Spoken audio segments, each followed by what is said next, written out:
Hi friends, welcome back to my channel little world. তো বন্ধুরা, সবাইকে শুভ সকাল। আশা করি তোমরা সবাই অনেক ভালো আছো, আমিও ভালো আছি। আর এই যে দেখতেই পাচ্ছ, সকাল সকাল আমি উঠে চলে এসেছি আগে আমার গাছগুলোতে জল দিতে। তো গাছে জল দেওয়া হয়ে যাওয়ার পরই আমি এখানে আমার বিছানাটা ঘরের গোছাতে চলে এসেছি। এখন ঘড়িতে বাজে সকাল 7:30। আমি উঠেছি 6:45 সময়। জানে যেহেতু আজকে স্কুল থাকে, তো স্কুল ডেজ যেহেতু প্রচণ্ড ব্যস্ততা তো আজকে রয়েছেই, তো তাই জন্য জানকে রেডি করে খাইয়ে টাইয়ে একদম রেডি করে ওর বাবাইকে দিয়ে আমি অলরেডি স্কুলে পাঠিয়ে দিয়েছি। স্কুলে পাঠিয়ে দেওয়ার পর এই যে আমি ঘরের কাজ শুরু করে নিচ্ছি। প্রথমে আমি এই আজকে চাদর, বালিশের ওয়ার সমস্ত কিছু পাল্টাবো। পাল্টে কাঁচা চাদর টাদর পেতে ঘরদোরগুলো পরিষ্কার টরিষ্কার করে তারপর আমি যাব রান্নাঘরে। ওই জন্য দেখো আগে বালিশের কাঁচা ওয়ারগুলো বের করে নিয়ে সেগুলো পরে পাল্টে দিচ্ছি। তোমাদের কারোর আমার ভিডিও ব্লগ ভালো লাগলে অবশ্যই আমার চ্যানেলটা কিন্তু সাবস্ক্রাইব করে যেতে ভুলো না। অবশ্যই সাবস্ক্রাইব করো, শেয়ার করো, একটা লাইক করো, অবশ্যই কমেন্ট করে জানিও আমার ফার্স্ট ব্লগটা তোমাদের কেমন লাগছে। আশা করি তোমাদের ভালো লাগলে আমি আরও বানাবার উৎসাহ পাবো। তো চলো বন্ধুরা, সঙ্গে থাকো আর দেখতে থাকো। এই যে দেখো, আমি এখন এই বিছানাটা ভালো করে পরিষ্কার করে এই ঝেড়ে টেরে নিচ্ছে। আমাদের মেয়েদের সকালে যেগুলো কাজ হয়, মানে ঘরের কাজ ছাড়া তো আমাদের আর অন্য কিছু কাজ নেই। সকালটা শুরু হয় আমাদের মেয়েদের ঘরের কাজ দিয়ে। সবার আগে ঘরটা গোছানো হয়ে গেলে আর সব কাজে না দেখবে অটোমেটিক এমনি মন লাগে। এবার ছেলে ঘরে থাকলে কি আমার এইসব পরিষ্কার টরিষ্কার করাগুলো হয় না। এ আলমারি মোছা এভরিডে। আমার বাড়ির সামনেই কনস্ট্রাকশন হচ্ছে, তো প্রচণ্ড ধুলো হয়, যতই মুছি প্রচণ্ড ধুলো হয়ে যায়। তারপর আমার ছেলে এখন ছোট, সবে 3 বছর বয়স, ও তো প্রচণ্ড আঁকিবুকি করা শিখেছে। তো সেই আঁকিবুকি করতে থাকে আর সব ওয়ার্ড্রপ দেয়াল ভর্তি করে এঁকে দেয়। তো সেগুলো যখন ও থাকে না, ও থাকলে মোছা যাবে না, রেগে যাবে, আমি ড্রয়িং করেছি তুমি মুছবে না। তো তাই জন্য ও না থাকলে সেগুলো ভালো করে মুছে পরিষ্কার করে আমি রাখি, যতটা পারি চেষ্টা করা যায়। কারণ আমাদের বাড়ির মহিলাদের কাজই তো হচ্ছে, বউ মাদের কাজই তো ঘরটা সংসারটা কিভাবে সুন্দর করে গুছিয়ে রাখবো, ভালো করে রাখবো, পরিষ্কার পরিচ্ছন্ন করে রাখবো, এটাই আমাদের একমাত্র কাজ আর উদ্দেশ্য। তো চলো বন্ধুরা, একে একে আমি ঘরের কাজ করছি আর তোমাদের সাথে গল্প করছি। করতে করতে আমার ধীরে ধীরে সব কাজই হয়ে যাচ্ছে। এই যে সমস্ত কিছু মুছে টুচে পরিষ্কার করে নিয়ে ছেলের খেলনাগুলো গুছিয়ে রেখে তারপর আমি যাব রান্নাঘরে। তো সঙ্গে থাকো আর দেখতে থাকো।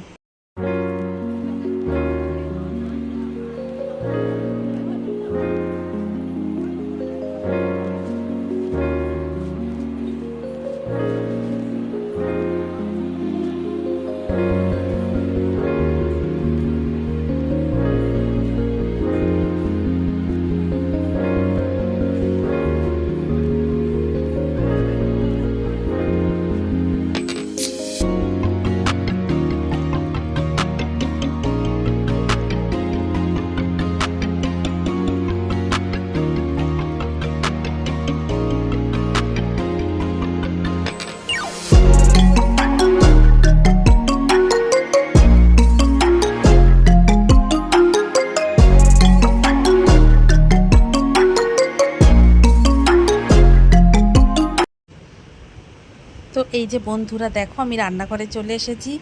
আর রান্নাঘরে এই যে আজকে আমি রান্না করেছি ভোলা মাছের আলু দিয়ে ধনেপাতা দিয়ে ঝাল। খেতে খুব সুন্দর লাগে, এটা আমার বড় খেতে খুব ভালোবাসে। আর এই যে দেখো, এদিকে ভাত বসিয়ে দিয়েছি। আর এই যে এখানে আমি উচ্ছে দিয়ে আর কুমড়ো দিয়ে, এটাকে বটি বলে, রান্না করব, খেতে কিন্তু দারুণ লাগে।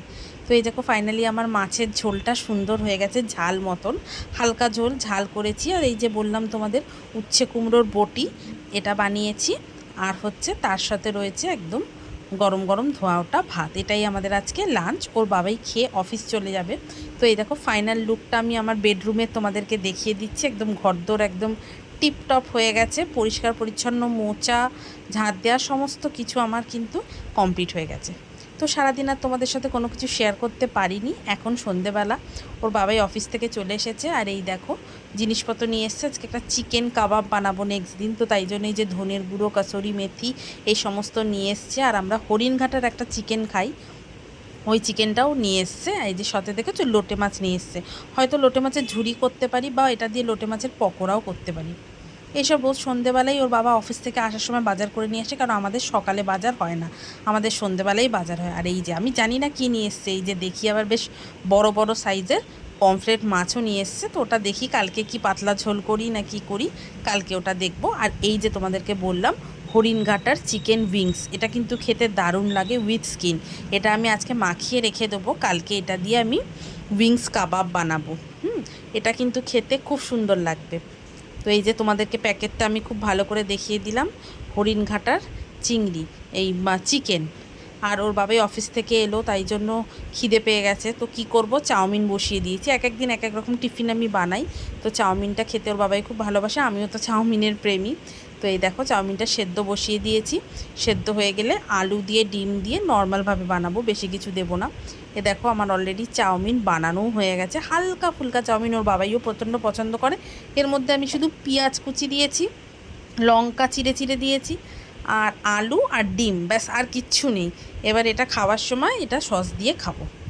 তো চলো বন্ধুরা, দেখো আমার চাউমিন অলরেডি বানানো হয়েও গেছে। এটা আমি সার্ভ করে ওর বাবাইকে দিয়ে দেবো। ছেলে যেহেতু খাবে না, ছেলেকে তাই জন্য আমি দুধ আর বিস্কুট অলরেডি খাইয়ে দিয়েছি। এই চাউমিনটা এখন ওর বাবাই আর আমি সন্ধেবেলা দুজনের টিফিন হয়ে যাবে এটা দিয়ে। তো সারাদিন তো আর কোনো কিছু শেয়ার করিনি বন্ধুরা। আমার ব্লগটা যদি ভালো লাগে, আগেই বললাম তোমাদেরকে, আমার এটা ফার্স্ট ব্লগ এই চ্যানেলে। তো তোমাদের যদি আমার ব্লগটা দেখতে ভালো লাগে, তো অবশ্যই কিন্তু সাবস্ক্রাইব করে দিও। তো এই দেখো লোটে মাছ আমি পুরো ধুয়ে নিয়েছি, এখানে আমি পমফ্রেট মাছ একদম ধুয়ে রেডি করে নিয়েছি।